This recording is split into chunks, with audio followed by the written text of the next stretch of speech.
Hi అండి, అందరికీ నమస్కారం. నేను మీ వేణుగోపాల్ రెడ్డి ఫ్రమ్ జోష్ ఇన్నోవేషన్స్ ప్రైవేట్ లిమిటెడ్, జోష్ ఇన్స్టిట్యూట్ ఆఫ్ ఫారెన్ లాంగ్వేజెస్, జోష్ ఓవర్సీస్ ఎడ్యుకేషన్ సంయుక్తంగా విద్యార్థులకు అవసరమైనటువంటి అనేక వీడియోస్ చేస్తున్నాం.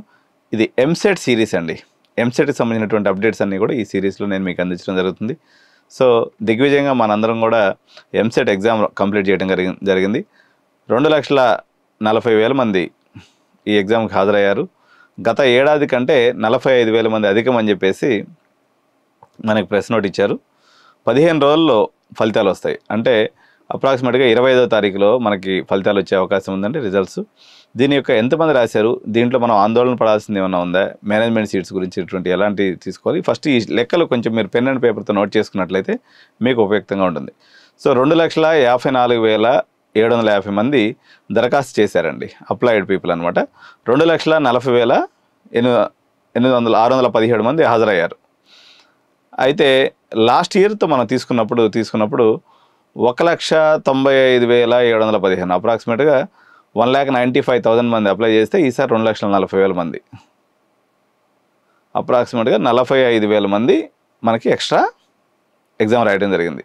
సో ఎక్కువ మంది రాశారు కదా, సీట్లకి ఏదైనా భారీ స్థాయి పోటీ ఉంటుంది అనుకున్నట్లయితే దీంట్లో చిన్న లెక్కలు చెప్తానండి, మీరు నోట్ చేసుకోండి. ఇప్పుడు గత సంవత్సరం రాసినటువంటి ఎంసెట్ రాసినటువంటి విద్యార్థులు వచ్చేసి 1,95,215.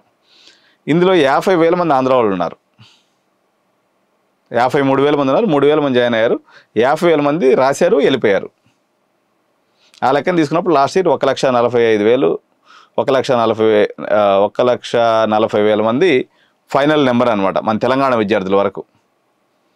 సో ఆ రకంగా ఇప్పుడు తీసుకున్నప్పుడు ఇప్పుడు ఈ సంవత్సరం 80,000 మంది రాశారు ఆంధ్ర వాళ్ళు. వీళ్ళు ఎవరు చేరరు. లాస్ట్ ఇయర్ 3,000 మంది అని చేరారు, ఈసారి అది కూడా చేరరు. ఎందుకంటే వాళ్ళకి అక్కడ కూడా యూనివర్సిటీస్ 3-4 కొత్త యూనివర్సిటీస్ వచ్చేసినాయి. అక్కడ చెన్నైలో ఆప్షన్స్ కూడా ఈరోజు ఓపెన్గా ఉన్నాయి. ఈరోజు కొంతమంది ఢిల్లీకి వెళ్ళిపోతున్నారు, కొంతమంది బెంగళూరులో కూడా కొత్త యూనివర్సిటీస్ చాలా వచ్చినాయి. ఆంధ్రలో కూడా 4-5 కొత్త యూనివర్సిటీస్ వచ్చినాయి. కాబట్టి ఇక్కడ ఆ ఫ్లోటింగ్ ఉండే అవకాశం లేదు. ఈ 80,000 మంది మొత్తం తిరిగి ఆంధ్రాకి వెళ్ళిపోయేవాళ్ళు. ఇక్కడైతే ఎవరు చదివే అవకాశం లేదు. ఇక్కడ ఉన్న ఫీజుల దృష్టి వాళ్ళు ఏం చేస్తారంటే ఆ సిబిఐటి, విఎన్ఆర్, వాసవి కాలేజీ 3 కాలేజీలు పెట్టుకొని వదిలేస్తారు. అందరూ ఈ 80,000 మంది చేసే పని ఏంటంటే ఆ 3 కాలేజీలు ఆప్షన్ పెట్టుకుంటారు, వదిలేస్తారు. లేదంటే కొంతమంది గోకరాజు, బీవీఆర్ఐటీ కూడా కొంతమంది పెడతారు. అంతేగాని కింద కాలేజీలకి ఎవరు రారు. వీళ్ళ పోటీ అనేది మీకు సంబంధం లేదు. ఆ రకంగా తీసుకున్నప్పుడు 1,72,000 మంది తెలంగాణ విద్యార్థులు రాశారు. సో మనకు 2,40,000 మంది కాదు కౌంటు, మనకు ఉన్నటువంటి కౌంట్ ఎంత, 1,72,660. ఇట్లా తీసుకున్నప్పుడు దీంట్లో మళ్ళీ ఒక 15,000 మంది వరకు బ్యాక్లాగ్స్ వాళ్ళు ఇల్లు ఉన్నారు. సో 20,000 మంది తీసేసిన బ్యాక్లాగ్స్ పంచాయతీ తీసిన 1,50,000 మంది నికరం. లాస్ట్ టైం 1,40,000 మంది రాశారు, ఈ సంవత్సరం 1,50,000 మంది రాశారు. అంటే 10,000 మంది ఓవరాల్గా కౌంట్ పెరిగింది. సో టోటల్ వెబ్సైట్లో ఇంజనీరింగ్ పెరిగినటువంటి కౌంట్ ఎంత అని నెట్ వాల్యూ తీసుకున్నప్పుడు ఓన్లీ 10,000 మెంబర్స్ పెరిగారు. సో సీట్లు ఎన్ని పెరిగినాయని తీసుకున్నప్పుడు లాస్ట్ ఇయర్తో పోల్చినప్పుడు ఇప్పటి వరకు తీసుకున్నట్లయితే లాస్ట్లో చివరి ఫేజ్లో వచ్చినటువంటి ఒక 13,000 సీట్లు, ఈ సంవత్సరంలో పెరగబోయేటువంటి ఒక 16,000 సీట్లు, మొత్తం 29,000 సీట్లు పెరిగితే కేవలం 10,000 మంది విద్యార్థులు మాత్రమే మనకు పెరిగారు. ఇప్పుడు గవర్నమెంట్ ఆఫ్ క్యాంపస్లో పర్మిషన్ ఇచ్చేసింది. యూనివర్సిటీ డెసిషన్స్ ఎట్లుంటాయో తెలియదు. కాబట్టి మార్కెట్లో పెద్ద ఒడిదుడుకులు ఏముండవు. లాస్ట్ ఇయర్లో చివరిలో మార్కెట్ ఎలా ఉందో సేమ్ అదే స్టేటస్లో ఈ సంవత్సరం కూడా కంటిన్యూ అవుతుంది. సో ఈనాడు పేపర్ వాళ్ళు ఈరోజు రాశారనమాట, అబ్బా అన్ని లక్షల మంది. ఇక్కడ నెట్ వాల్యూ పెరిగింది కేవలం 10,000 మంది మాత్రమే. కొంతమంది నెంబర్లు చేసి అమాయకంగా రేట్లు పెంచేసుకుని కాలేజీ మేనేజ్మెంట్ కూడా బుక్ అయిపోతూ ఉంటారు అనమాట. నార్మల్గా అంత సినిమా ఏముండదు. లాస్ట్ ఇయర్ ఏం మార్కెట్ ఉందో అదే మార్కెట్ నడుస్తుంది. ఆంధ్ర వాళ్ళ నెంబర్ పెరిగినంత మాత్రాన ఇక్కడ ఎటువంటి ఉపయోగం లేదు. వాళ్ళకి ఇచ్చినటువంటి 10 ఇయర్స్ కూడా ఇక్కడ అయిపోయింది. కాబట్టి వాళ్ళు ఏ కాడికి చెన్నై మార్కెట్లో అడ్జస్ట్ అయ్యేదానికి చూస్తారు తప్ప ఇది తెలంగాణకు వచ్చే అవకాశం ఈ ఫీజుల మీద లేదు. ఇది ఎంసెట్కి సంబంధించినటువంటి సమాచారం అండి. ఎంసెట్లో అడ్మిషన్స్ కాదలుచుకున్నటువంటి వారు టాక్టికల్గా ఇప్పుడు మేనేజ్మెంట్ వాళ్ళు ఏం చేస్తారంటే ఈనాడు పేపర్ చూడంగానే జనాలందరూ పరిగెత్తుకుంటూ వచ్చేసి మా దగ్గర ఎక్కువ డబ్బులు కట్టేస్తారని ఇప్పుడు వాళ్ళు పథకంలో ఉంటారు. అంత డెకరేషన్ లేదు, అంత సినిమా లేదు. ఆ రేంజ్లో పరిస్థితి పెరిగిపోయి ఇప్పుడు 80,000 మంది, ఇది బూచి అనమాట. ప్రతిసారి కాలేజీ వాళ్ళు సీట్ అమ్ముకునేదానికి ఇది ఒక బూచి. అమ్మాయి ఇదిగో ఇంత లక్షల మంది రాసేశారు, మనకు ఉండేది 1,00,000 సీట్లే కదా, 2,40,000 మంది, ఒక సీట్కి 2 మంది కాంపిటీషన్ ఉన్నారు, ఇదిగో అయిపోతుంది అదిగో అయిపోతుంది అని బెదిరిస్తారు. అట్లాంటివి ఏమి ఉండవు. న్యాచురల్గా ఉంటుంది మార్కెట్, స్టేబుల్గా రియల్ మార్కెట్ అనేది ఉంటుంది. అనవసరంగా మీరు పోయేసి ఇక్కడ ఎట్లా ఉంటుందంటే ఒక్కొక్క సిచ్యువేషన్ నేను మీకు చెప్తున్నా. ఒక కాలేజీలో ఒకడు 10 లక్షలు పెట్టి డొనేషన్ కట్టి ఉంటాడు, మరొకడు 5 లక్షలు డొనేషన్ కట్టి అదే కాలేజీలో కూర్చుంటాడు అనమాట. వాడికి ఎంత కడుపు అంట. వీడికి బీటెక్ అయిపోయిన తర్వాత ఉద్యోగం వస్తుందో తెలియదు, కానీ 5 లక్షలు డొనేషన్ డబ్బులు పోగొట్టేసుకుంటాడు. కాబట్టి అలా తొందరపడిపోయి గాబరాపడాల్సిన అవసరం లేదు.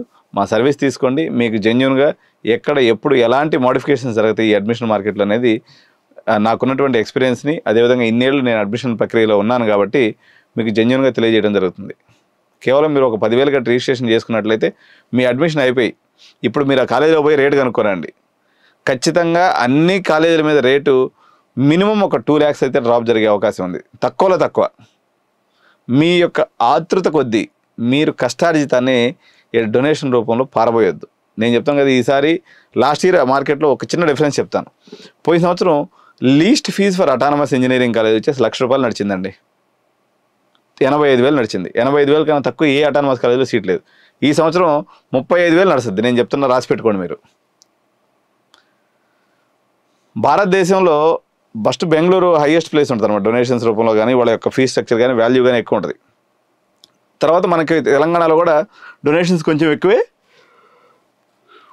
ఉంటాయి. అదేవిధంగా భారతదేశంలో కల్లా ఇంత తక్కువ రేటు కలిగినటువంటి ఇంజనీరింగ్ కాలేజ్ కూడా ఎక్కడ లేవు.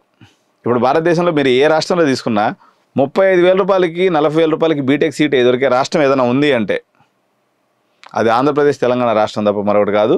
అటానమస్ కాలేజ్ ఇవ్వండి 35,000 40,000 ఇచ్చుకునే దౌర్భాగ్యం మాత్రం అటానమస్ కాలేజెస్ అయినా కూడా తెలంగాణ రాష్ట్రంలో ఇప్పుడు ఉండే అవకాశం ఉంటుంది. మ్యాక్సిమం కొత్తగా వచ్చినటువంటి అటానమస్ కాలేజీలలో కూడా 40,000 నుంచి 60,000 లోపు మధ్యలో ఇది ఫీజు పోతుంది తప్ప అంతకన్నా ఎక్కువ పోయే అవకాశం లేదు. అందరికీ సీట్స్ వస్తాయి ప్రశాంతంగా.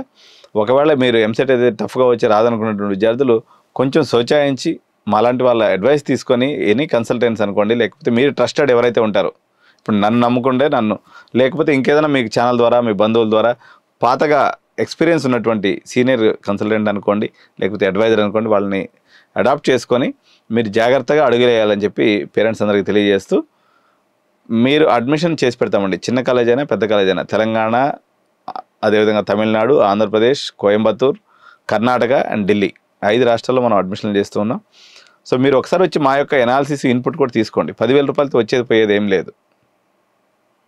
అంటే ఎడ్యుకేషన్ సెక్టర్ 10,000 కట్టడానికి బాధపడతారు, కానీ మనం ఇప్పుడు రియల్ ఎస్టేట్ బ్రోకర్ దగ్గరికి పోతారు, ఇల్లు చూపించమంటారు, ప్లాట్ చూపించమంటారు, వాళ్ళకైతే డబ్బులు ఇస్తారు కదా. ఇది ఇంకా నిష్ ఏరియా. దీంట్లో పెద్ద కాంపిటీషన్ కూడా ఎవరికి తెలియదు. ఇంత డీప్గా అనాలిసిస్ చేసి మీకు వివరాలు చెప్పి మీరు నష్టపోకుండా చూస్తారు. ఒకడంటాడు నేను 90% లేదు సీటీ అని చెప్పి, వాడు అవసరం అండి. ఈరోజు జనాలు లేకపోతే వాళ్ళే ఇస్తారు. మీరు ధైర్యంగా ఉండాలి, నింపాదిగా ఉండాలి. ఒక 5-6 కాలేజీలు వదిలిపెట్టేస్తే రిమైనింగ్ మార్కెట్ అంతా కూడా చాలా సింపుల్గా స్టేబుల్గా ఉంటుంది. పెద్ద ఒడిదుడుకులు ఏమీ ఉండవు. ఈ నెంబర్ని చూసిపోయి గాబరా పడిపోయి మాత్రం 2,40,000 మంది అంటే వీళ్ళు వచ్చిన వాళ్ళంతా ఆంధ్ర పిల్లలు, అలా వచ్చి మెరుపు తీగలకి వీళ్ళు వెనక్కి వెళ్ళిపోతారు తప్ప వీళ్ళు ఎవరు తెలంగాణలో అడ్మిషన్ తీసుకోరు, తీసుకునే అవకాశం లేదు. ఇది 100% చెప్తున్నా, మీరు రాసి పెట్టుకోండి. సో మీ ఎంసెట్ గైడెన్స్ కోసము, మీ మేనేజ్మెంట్ సీట్ల కోసం, లేకపోతే మీ కెరియర్ కౌన్సిలింగ్ కోసము, ఆప్షన్స్ పెట్టించుకోవడం కోసము మమ్మల్ని అప్రోచ్ అవ్వండి. ఒక్కసారి ఒక ₹10,000 కడితే మీకు JoSAA options, CSAB options, EAMCET options, management guidance, what not, everything will be provided by Edu9. So please take our service. Thank you.